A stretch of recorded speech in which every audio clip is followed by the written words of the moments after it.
Fantastic. I got Safwan from Wide Mouth Mason here. How's it going, man? This is awesome. It's going very well, man. It is awesome. Thanks for having me. Oh, thank you for taking the time out of your day. I know you're a music lawyer by day and Batman by night with an amazing band. I was listening to, I was on Spotify today and I was reminiscing, I was like, listen to some Wide Mouth Mason. And then I got kind of like pulled into this like 90s Canadian playlist and it was like, I Mother Earth and just like, wow. It's amazing that you have a piece in that little puzzle to be one of the most reputable, I think, one of the most famous bands from the 90s, man, especially for Canadian music. I've got to say this. It's all changed for me. Growing up as a child, I loved much music, and I loved. I think a lot of the bands wanted to be on Much Music and looked at the countdown. And I know you guys were on the countdown as well at some point in time. At the times where Silverchair was number one, or Jimmy Ray, where are you? Jimmy Ray was a. I've listened to that song like 100 times, and I always go back and I listen to it like just repetitively. Whatever happened to that guy? But I don't know. It's just like things used to be a lot more simple than they are now. You have to get your music out there, but Much Music was such a big promotional station for a lot of bands. Having that countdown, there'd be like, tuning in on Fridays for Much Loud. And then they have that Snow Job Festival up in Northern Ontario, which like had like lots of bands. I Mother Earth, Rusty. How does it feel to be part of Canadian music history, man? It's cool. I mean, you're talking about this era and you're naming all these bands, and like there's, we can keep going. There's like 24 or so of them, that maybe even more, that was sort of our era. Like we were able to tour all the time. There were great festivals. There was the Much Music support channel, like you mentioned. We did a couple of the snow jobs. Much Music was really good to us. There's kind of like an industry infrastructure that was in place during the 90s that was fairly unique in Canada. Like it didn't exist before that. And I would argue that since then, it's diminished significantly in terms of having this infrastructure in place that allows artists to develop and to be, brought into the public eye in a really unique and powerful way. It doesn't exist anymore. I mean, labels are still around and they still do what they can to try and market and promote acts in Canada, but the industry in a way has shrunk here, right? Like the 5 major labels are now down to 3 major labels, and the money that's being made from streaming revenue is way smaller than what it was when in the peak of like the CD boom era, right? So you just had different resources to bear. You had different energy being put into it, and different human resources at work and at play. And I consider ourselves pretty fortunate that we came around at that time, because it gave us the opportunity to catapult onto this national stage by dint of plugging into that network. And yeah, it's gone. Like that doesn't exist anymore. There was a college tour sort of route that everyone did, where the COCA schools, all the universities, or a bunch of the universities and colleges, campuses across Canada, had like a national organization. I think COCA still exists, but it was a different structure back then in terms of you had full-time employed program directors at the bars and pubs and music venues at all the colleges and universities. And once you got kind of plugged into that, you could essentially tour right across Canada and back again, just doing colleges and universities. And that was putting you in front of like, the perfect people to be in front of, college kids looking for new music. And it was a really, a smart and successful system that had been built over the course of several years. And yeah, it's kind of disappeared. You're absolutely right. And just the way we used to live without the streaming thing. I know Napster was around at that time, but you'd also have you look forward to a band coming on Thursdays or Saturdays to Much Music, and maybe you'd go out and see them, or because they would come outside and play, but they would mostly perform inside. And you'd also have like Much Loud on Friday nights at 10 o'clock, where you discover some heavier bands, and the programming was bar none. Like it was something that it hasn't been done ever in our history in Canada, and I wish it happened again. And going back to that college tour that you're talking about, I think that Arkells got big doing that. Uh, Mm. he got big doing that. Seen him twice when I was in college. Alexis on Fire as well did that as well. What an amazing way to get exposure and get paid for it, obviously, because the way the music industry now is for bands coming up, it's pretty much geared towards screwing the musician unless the musician has some brains to actually stand up to, playing for exposure kind of thing, right? It's yeah, you get playing for exposure. Most of these promoters, they try and rip you off too, right? Yeah, I mean, like, there are good promoters out there. Don't get me wrong. There, like I Absolutely. said, those college, the program directors for those college campus venues were awesome to us. There was, when nobody had heard of us, they were willing to take chances on us and let us come and play their venues. Like you said, like on a Monday night in Thunder Bay, we'd get booked to play the college. Whereas if that didn't exist, we'd just be having a day off driving, past Lake Superior for 12 hours. And So, people actually show up, which is great. and people show up, right? Because it's Yeah. like a thing, right? Like it's a thing. There's a culture built into that. When you have live music as a built in as part of your campus college life culture, then people show up. It's like it works in unison, right? There's a symbiotic relationship there.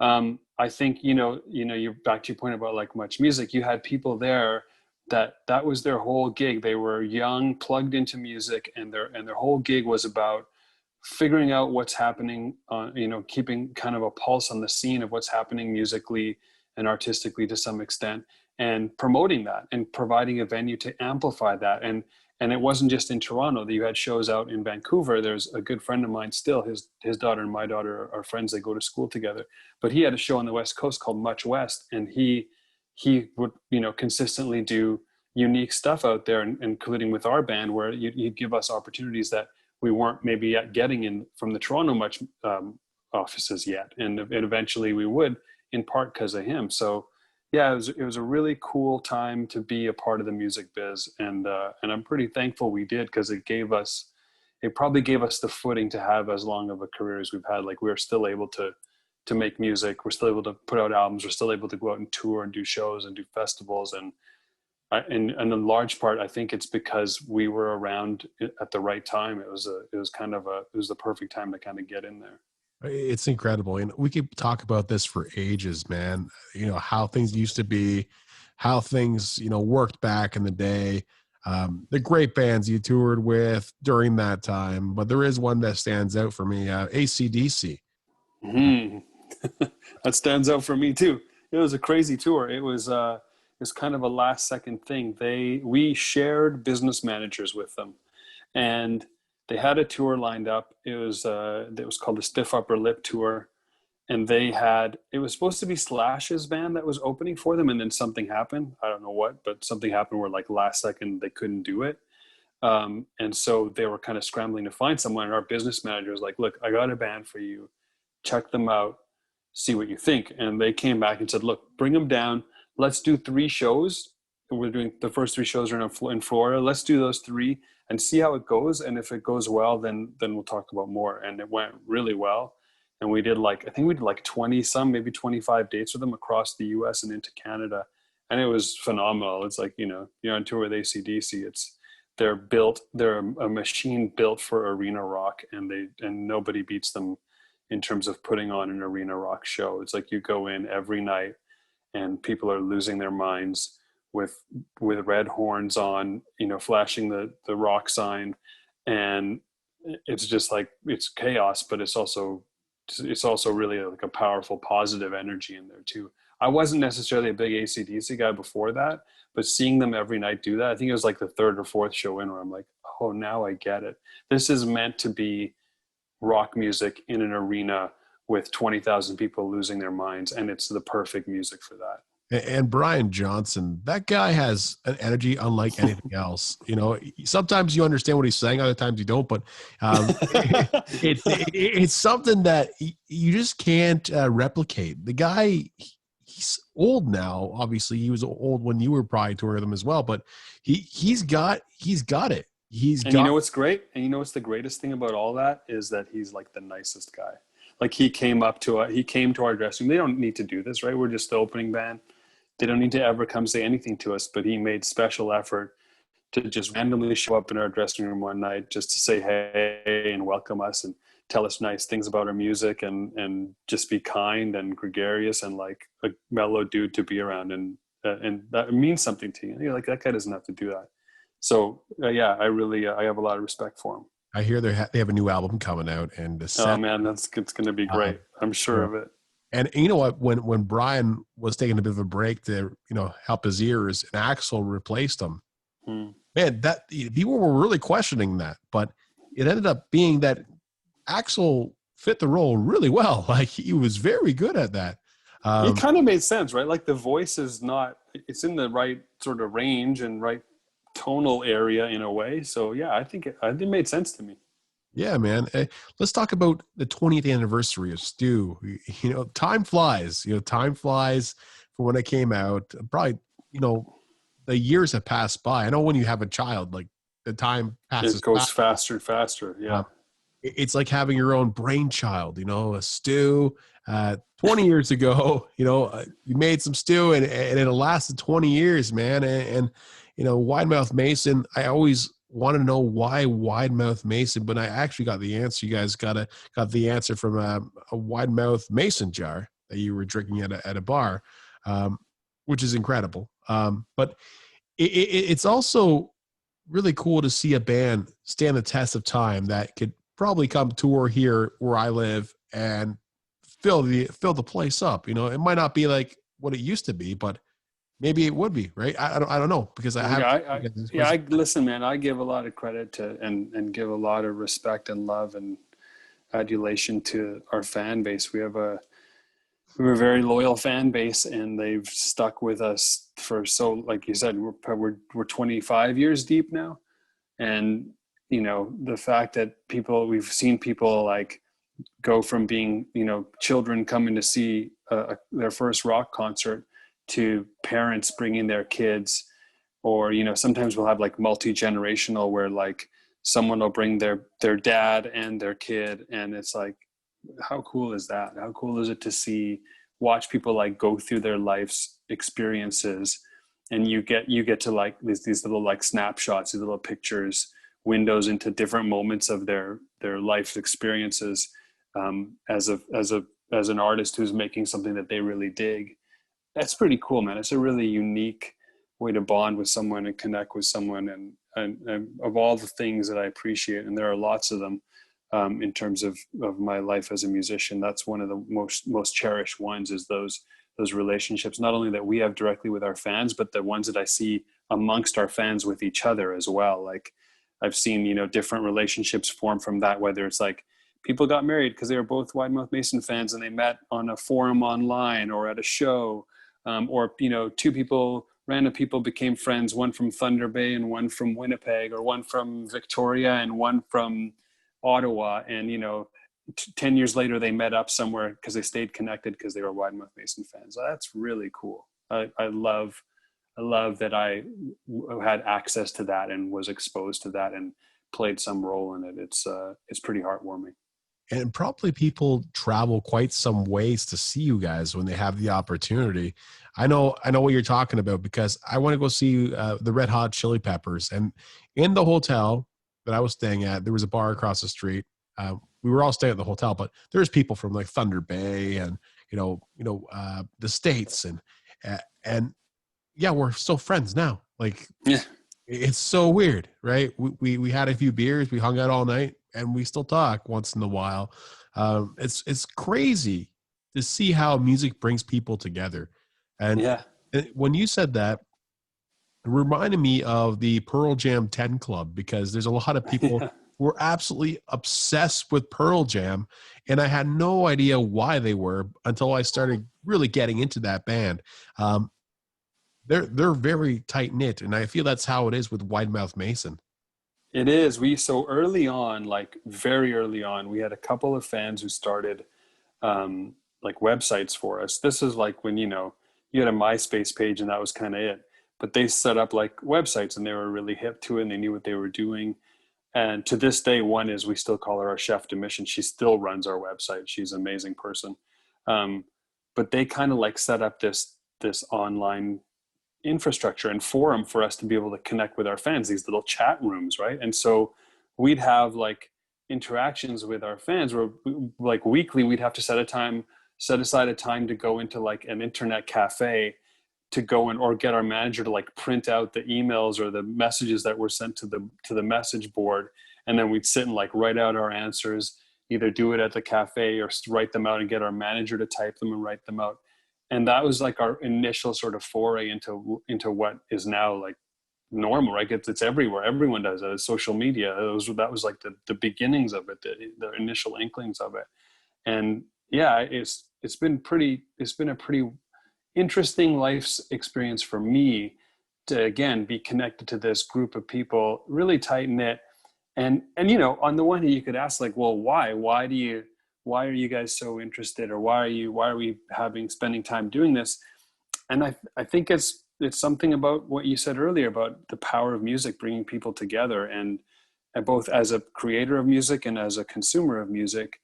I think at the end of the day that the art in the center of that is greater than the sum of its parts, and it does something that kind of, not to sound too cheesy here, but maybe in kind of the weird age that we're in, we need to hear something like this, but it kind of uplifts humanity, right? It uplifts us as people and gives us something to share and bond over and unite over. And yeah, it's the glue, right? It's the thing that brings us back together in a day and age where lots of things are driving us apart.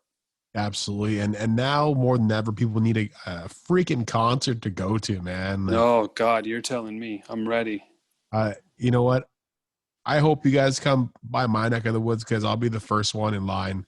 Man, I feel like as soon as like the COVID restrictions are down, we're just going to be like, okay, let's just tour nonstop for a year, because we're both, Sean and I are just like so hungry to get out there. Yeah, absolutely, man. And, you know, I feel like you have you're a bit anxious to get out there. If I was a drummer, man, I'd be like trying to play some thrash just to get it out of it, man. Like, you know what I've been trying to do? I've been practicing playing like up-tempo jazz, which is, it doesn't sound like it, but man, for anyone who's played, it's like up-tempo jazz is hard to play. Like you're moving everything very quickly. So that's how I've been burning that energy up, but it's not the same. It's not the same as playing live. That again, Buddy Rich was one of the best drummers of all time. He's a monster. Yeah, he's the total monster. And you know what? Like I've interviewed a lot of blues musicians and a lot of rock stars and whatever, but I've really been getting into the blues, and I've been getting into you know, some country, but mostly blues and reggae, and really starting to appreciate the power of the rhythm section and how everything meshes together. And by the way, your track, The Game, awesome. Like that riff with the drum, it's so powerful. Thanks, man. I'm glad you like it. Yeah, it's a cool one. I remember, I think we wrote that at least in part while we were in BC on tour in northern BC. I remember sitting on a hill in some park. I think it was in Prince George. And that riff kind of came out of Sean's guitar, and we were like, oh, we got to do something with that. And that was kind of the seeds for it. And you guys have been friends since you guys are 10, right? Yeah, we went to public school together in the same grade, same class. Then we went to high school together, and both public school and high school we had really good band programs. So both of us were playing in those band programs, jazz and concert band. And so it was kind of, you know, like you said, age 10, maybe even earlier, but for sure from age 10 on, we'd been playing music together, and it was just a normal thing for us to play together. And I guess, you know, here we are now. It's still the most normal thing for me to do is to play music with Sean. Have you guys ever hit any like bumps in the road along the way with your friendship at all? You know, I not that I know of. I don't. Maybe he thinks so, but I don't think he does. We're pretty tight, man. You know, you sometimes you go through bumps in the road in terms of the life of a band and what it's like to be constantly touring and kind of your whole identity tied into this thing that's just out there for people to like, either like or not like. And so that can be like emotionally kind of taxing, but if anything, I think that just brought us closer together because we were going through it together and kind of always had each other's back. Safwan, I got this amazing question I ask all the guests on my show. It's about coffee. I love coffee. Do you drink coffee? I do. I love coffee. How do you take your coffee? Black. Oh yeah, that you know what? That's the second interview they did today, and they said the exact same thing. That's how I take it. So it's easy to get you coffee when you come in my neck of the woods. Thank you so much for taking the time out of your day. It's Safwan from Wide Mouth Mason, the iconic band from Canada. And if you're listening from the States or even India, because this show has completely exploded in India, Cool. had Larry Hankin. He was on Escape from Alcatraz, Breaking Bad. Billy Madison had him on the show. He said he got a couple hundred messages from people from India. Well, to all the people listening in India, namaste, sat sri akal, and salam alaikum. Thank you so much, sir. You know what? Let's do this again next time in person, perhaps in Kitchener, Ontario. If you guys ever come to my neck of the woods, we'll be there. You know, we'll be there. Awesome. Anything you want to say finally to your fans?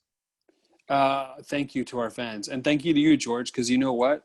Even while there's no much music and that whole infrastructure, the new version of that is people like you doing what you're doing right now. So thank you. Thank you. I greatly appreciate it.